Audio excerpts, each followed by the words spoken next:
ಒಮ್ಮೆ ಹೋಗಿ ದೇವ್ರ ಹತ್ರ ಕೇಳ್ತೀವಿ, ನನಗೆ ಆ ಬಂಗಾರ ಕೊಡು, ನನಗೆ ಈ ಬೆಳ್ಳಿ ಕೊಡು, ನನ್ನ ಮಕ್ಕಳಿಗೆ ಆರಾಮಿಡು, ನನಗೆ ಮನೆ ಮಸ್ತ್ ಕಟ್ಟಿಸ್ಕೊಡು, ನನಗೆ ಹೊಲ ಮಸ್ತ್ ಕಟ್ಟಿಸ್ಕೊಡು ಅಂತ ಕಾಸ್ಕತ್ಗೆ ಎಲ್ಲ ಕಡೆ ಹೋಗಿ ಕೇಳ್ಕೊಂಡು ಬರ್ತೀವಲ್ಲ. ಒಮ್ಮೆ ಯಾರಾದರೂ ಒಮ್ಮೆರ ನನ್ನ ಮಗ್ಳ ಮನ್ಯಾಗ ಒಂದು ಮುದುಕಿ ಐತಿ. ಆ ಮಗ್ಳ ಮುದುಕಿ ಮನೆ ತಗಡಿಂದೈತಿ. ಮಳೆ ಬಂದ್ರೆ ಮನೆ ಸೋರ್ತದ. ಮುದುಕಿ ಒಂದೇ ವಿಲಿ ಒದ್ದಾಡ್ತದ. ಯಪ್ಪ ಕಾಸ್ಕತ್ತ ನನಗೆಲ್ಲ ಕೊಟ್ಟು ಪಾಪ ಮುದುಕಿಗೆ ಕೊನೆ ದಿನದೊಳಗೆ ಒಂದಿಷ್ಟು ನೆಮ್ಮದಿಯ ಬದುಕು ಕಟ್ಟಿಕೊಡು ಸಾಕು ಅಂತ ಯಾರಾದರೂ ಮಗ್ಳ ಮನೆಯವ್ರಿಗೆ ಒಮ್ಮರೆ ಕೇಳಿವನ್ನ ನಾವು?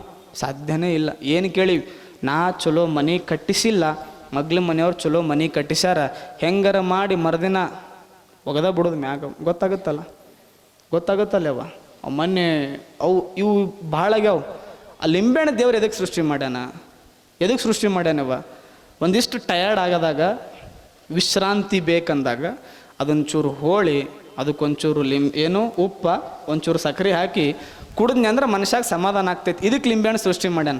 ನಾವು ಎದಕ್ಕೆ ಲಿಂಬೆಹಣ್ಣು ಬಳಸೀವಿ ಹೇಳ್ರಿವ? ಯಾರ ಒಬ್ಬರ ಶರ್ಬತ್ ಮಾಡಕ್ಕೆ ಬಳಸೀವನು? ಸಾಧ್ಯನೇ ಇಲ್ಲ. ಇನ್ನೊಬ್ಬರಿಗೆ ಖೂಬ್ಸೂರತ್ ಮಾಡೋಕೆ ಬಳಸೀವಿ ಲಿಂಬೆಹಣ್ಣು. ಅದನ್ನು ಶರ್ಬತ್ ಮಾಡೋಕ್ಕಂತೂ ಎಂದೂ ಬಳಸಿಲ್ಲ. ಖೂಬ್ಸೂರತ್ ಅಂದ್ರೆ ದಂಡಿಗೆ ಹಚ್ಚುವುದೇ ನಾವು. ಯಾವರ ಚಲೋ ಸೆಕೆಂಡ್ ಹ್ಯಾಂಡ್ ಊರಾಗ ಕಾರ್ ತಂದಿರ್ತಾನೆ, ಕಾರ್ ತಂದನ ಬಾ ಅಂತ ಶುಭಾಶಯ ಪಟ್ಟು ಮಂದಿಗಿಂತ ಇವನು ಕಾರ್ ಹೆಂಗಾರ ಮಾಡಿ ಆಕ್ಸಿಡೆಂಟ್ ಆಗಬೇಕಂತ ಬಯಸಿದ ಮಂದಿನೇ ಜಾಸ್ತಿ ಇರ್ತದೆ. ಯಾವರ ಚಲೋ ಒಬ್ಬ ಊರಾಗ ಮನೆ ಕಟ್ಸ್ಯಾನ, ಮಸ್ತ್ ಮನೆ ಕಟ್ಸ್ಯಾನ ಬಿಡುವಪ್ಪ ಅಂತ ಅಂದ ಮಂದಿಗಿಂತ ಇವ ಎಲ್ಲರ ಎತ್ತಿ ಬಡ್ದ ಮನೆ ಕಟ್ಟಿರ್ಬೇಕು ತಗೋ ಅಂತ ಯೋಚನೆ ಮಾಡೋ ಮಂದಿನೇ ಜಾಸ್ತಿ ಇರ್ತದೆ. ಪಾಪ ಅವನ ಪಾಡಿಗೆ ಅವ ದುಡಿದು ಚಲೋ ಬಟ್ಟೆ ಹಾಕ್ಕೊಂಡು ಅಡ್ಡಾಡ್ತಿರ್ತಾನೆ, ಚಲೋ ಬಟ್ಟೆ ಹಾಕ್ಕೊಂಡು ಮಸ್ತ್ ಕಾಣಕತ್ತಾನ ನೋಡಂತ ಅಂದ ಮಂದಿಗಿಂತ ಯಾರು ಹೊಟ್ಟಿ ಮ್ಯಾಗ ಹೊಡೆದಿವ ಬಟ್ಟೆ ಹಾಕ್ಕೊಂಡು ಮೆರ್ಯಾಕತ್ತಾನೋ ಅಂತ ಅಂದ ಮಂದಿನೇ ಜಾಸ್ತಿ ಇರ್ತದೆ. ಅವರೆಲ್ಲ ಇರೋವ್ರೇ ಓರ್ ಅಂದ ಮ್ಯಾಗ ತಿಪ್ಪಿರುದ ಜೀವನ ಅಂದ ಮ್ಯಾಗ ಮಾತಾಡೋರು 4 ಜನ ಇರೋವ್ರೇ. ಜಾಸ್ತಿ ತಲೆ ಕೆಡಿಸ್ಕೋಬಾರ್ದು. ತಿಪ್ಪಿದ್ರೆ ಊರು ಸ್ವಚ್ಛ ಇರ್ತೈತಿ, ಮಾತಾಡೋರಿದ್ರೆ ಜೀವನ ಸ್ವಚ್ಛ ಇರ್ತೈತಿ. ಮಾತಾಡೋರು ಇರಬೇಕ ಜೀವನದಾಗಿ, ಸತ್ಯ ತಿಳ್ಕೊಂಬಿಡೋದು ಅಷ್ಟ. ಅವು ಇರ್ತಾರವ್ರು ಮಾತಾಡೋರು ಎಲ್ಲಿ ಹೋದಲ್ಲೆಲ್ಲ. ಅವ್ರ ಬಗ್ಗೆ ಜಾಸ್ತಿ ತಲೆ ಕೆಡಿಸ್ಕೋಬಾರ್ದು. ಒಮ್ಮೆ 99 ಕಪ್ಪಿಗಳು ಗುಡ್ಡ ಎರಕೊಂಟು. ಗುಡ್ಡ ಮನುಷ್ಯ ಎಲ್ಲ ಕಡೆ ಎರಕತ್ತಾನ, ನಾವು ಎರುನ್ ಬಾ ಅಂತ. ಎಷ್ಟು? 99 ಕಪ್ಪಿಗಳು. ಅದ್ರನ್ಯಾಗ 40 ಕಪ್ಪಿಗಳು ಇದೇನೋ ಗುಡ್ಡ ಏನು ಹತ್ತಿಯೋ ಮಾರ ಅಂತ ಅನ್ಕೊಂಡು ವಾಪಸ್ ಬಂದವು. ಇದೇನು ಹತ್ತದಾಕ್ಕದ ಅಂತ ಅನ್ಕೊಂಡು ವಾಪಸ್ ಬಂದು.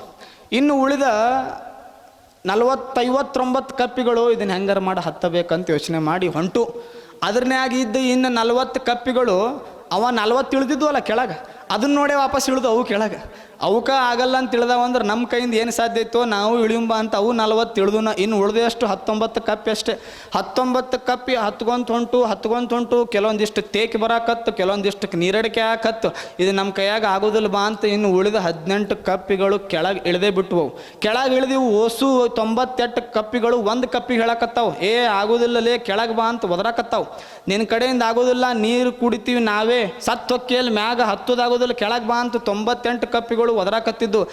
ಕಿವ್ಯಾಗ ಹಾಕೊಳ್ಳಾರ್ದೇನೆ ಅದು ಕಪ್ಪಿ ಮುಟ್ಟಿ ಮ್ಯಾಗ ಹಿಂತಿರುಗಿ ನೋಡ್ತು, ಯಾರೂ ಇಲ್ಲ, ಒಂದೇ ಹತ್ತದ ಮ್ಯಾಗ. ಮತ್ತು ಬಡ ಕೆಳಗೆ ಇಳಿದು ಬಂದು ಅದು ಕಪ್ಪಿ ಕೇಳ್ತದೆ. ಅಲ್ಲೋ ಚಾಲೂ ಮಾಡ್ಬೇಕಾದ್ರೆ 99 ಮಂದಿನೂ ಚಾಲೂ ಮಾಡಿದ್ವಿ, ಒಬ್ಬ ಹೋಗಿ ಮುಟ್ಟಿ ಬಂದಿನಲ್ಲ, ನೀವೆಲ್ಲಿ ಹೋಗಿದ್ರಿ ಅಂದ್ರೆ ಅದು ಅಂತು. ಅಲ್ಲಿ ನೀವು ಒಬ್ಬ ಹೊಂಟಿಯಪ್ಪ, ದೆವ್ ಹೊಂಟಂಗ ಒದರಾಕತ್ತೀವಿ, ಇಲ್ಲಿ ಬಾಯಿ ಮಾಡಕತ್ತೀವಿ, ಕೆಳಗೆ ಬಾ ಸತ್ತು ಹೊಕ್ಕಿ ಅಂತ ಬಾಯಿ ಮಾಡಕತ್ತಿದ್ರು ಹೋಗಿ ಮುಟ್ಟಿ ಬಂದಲ್ಲ, ನಿನಗೇನು ಹೇಳಬೇಕು ಅಂತ 98 ಕಪ್ಪಿ ಒಂದೇ ಕಪ್ಪಿಗೆ ಕೇಳಿದು ಹತ್ತಿ ಬಂದಿಡ್ತಲ್ಲ, ಅದು ಒಂದು ಕಪ್ಪಿ ಎತ್ತು ನನ್ನ ಕಿವ್ಯಾಗ ಹತ್ತಿ ಇಟ್ಕೊಂಡಿದ್ದೇನಾ ಅಂತದು. ನನ್ನ ಕಿವ್ಯಾಗ ನಾ ಹತ್ತಿ ಇಟ್ಕೊಂಡಿದ್ದೆ, ಆಗ ಈಗ ತೆಗಿತೀನಿ ನೋಡಂತ ಹತ್ತಿ ತೆಗಿತದು ಕಪ್ಪಿ. ಸಾಧನೆ ಮಾಡಕ್ಕೆ ಹೊಂಟಿರಿ, ಏನಾರ ಚಲೋ ಜೀವನ ಮಾಡಕ್ಕೆ ಹೊಂಟಿರಿ ಅಂದ್ರೆ 98 ಕಪ್ಪಿಗಳು ಸಮಾಜದಾಗ ಇರುವೆ. ಏನಂತ? ಸಂಸಾರ ನಟ್ಟಗೆ ಆಗಂಗಿಲ್ಲೋ ನಿಂದು, ಅವನೇನು ನೋಡ್ಕೊಂಬಂದಿಯಲ್ಲ ಅವ ಚಲೋ ಇಲ್ಲ, ಆಕಿ ನೀನು ಹೋಗಿ ನೀ ಗಟ್ಟಿ ಮಾಡ್ಕೊಂಬಂದಿಯಲ್ಲ ಆಕಿದು ಭಾಳ ವಜ್ಜದ. ಹಿಂಗೆ 98 ಕಪ್ಪಿಗಳು ಇರುವೆ. ಅವು ಮಾತಾಡ್ಕೊಂಡು ಟಕ್. ಆ ಟೈಮ್ದಾಗ ಏನು ಮಾಡ್ರಿ, ಹತ್ಯದವಿಲ್ಲ ಮನ್ಯಾಗ ಹತ್ಯರ ಇಟ್ಕೋರಿ, ಚಿಂತಿಲ್ಲ. ಕಿವಿ ಸೈಜ್ ಒಂದು ಕಟ್ಗೆ ಮಾಡಿಸ್ಕೋರಿ. ಕಟ್ಗೆ ನಮ್ಮ ಪಾಪ ಬಡಿಗೌಡಿಗೆ ಹೇಳಿದ್ರೆ ಮಾಡಿಕೊಡ್ತಾನೆ ಚಂದ. ಕಿವಿ ಸೈಜ್ ಇರ್ಬೇಕು ಅವು ಕಟ್ಟಿಗೆ. ಅವು ಏನು ಮಾಡ್ರಿ, ಸಂಸಾರಕ್ಕೆ ಬಿದ್ದಿರಂದ್ರೆ ಅವು 98 ಕಪ್ಪಿಗಳು ಅಂತಿರ್ತಾವೆ. ಆ ಟೈಮ್ದಾಗ ಅವು ಕಟ್ಟಿಗೆ ಇಟ್ಕೊಂಡ್ಬಿಡ್ರಿ ಹಿಂಗೆ ಒಳಗೆ, ಒಟ್ಟ ಕೇಳಬಾರ್ದ. ಮುಂದೆ ಅತ್ತಿನೂ ಅಂತಿರ್ತಾಳೆ, ಅತ್ತಿಗೇನು ನೀವರ ಇಟ್ಕೋರಿಲ್ಲ, ಅತ್ತಿಗೆ ಬಾಯಾಗರ ಇಟ್ಬಿಡ್ರಿ, ಹೋಗ್ಲಕ್ಕೆ ಮಾತಾಡಬಾರ್ದು. ಅವು ಕಟ್ಟಿಗೆ ಮಾಡಿಸ್ಬಿಡ್ರಿ ಅವನು. ಎಷ್ಟು ನೀವು ಕ್ಯೂಡ್ರಿರ್ತೀರಿ ಅಷ್ಟು ಸಂಸಾರ ಚಂದ ಆಕೈತಿ, ಎಷ್ಟು ನೀವು ಮೂಕ್ರಿರ್ತೀರಿ ಅಷ್ಟು ಜೀವನ ಚಂದ ಆಕೈತಿ. ಎಲ್ಲಿವರೆಗೂ ನೀವು ಕ್ಯೂಡ್ ಇರಂಗಿಲ್ಲ ಅಲ್ಲಿವರೆಗೂ ಸಂಸಾರದಾಗ ಗದ್ಲಿರೋದೆ. ಎಲ್ಲಿವರೆಗೂ ನಿಮ್ಮ ಬಾಯಿ ಡಬ ಅಂತಿರ್ತೈತಿ ಅಲ್ಲಿವರೆಗೂ ಜೀವನದಾಗ ಗದ್ಲಿರೋದೇನೆ. ಅದಕ್ಕೆ ಹೇಳಂಗಿಲ್ಲೇನು, ಮೂಕನಾಗಬೇಕು ಜಗದೊಳಗೆ ಜ್ವಾಕ್ಯಾಗಿರಬೇಕು ಅಂತ ಹೇಳಂಗಿಲ್ಲ.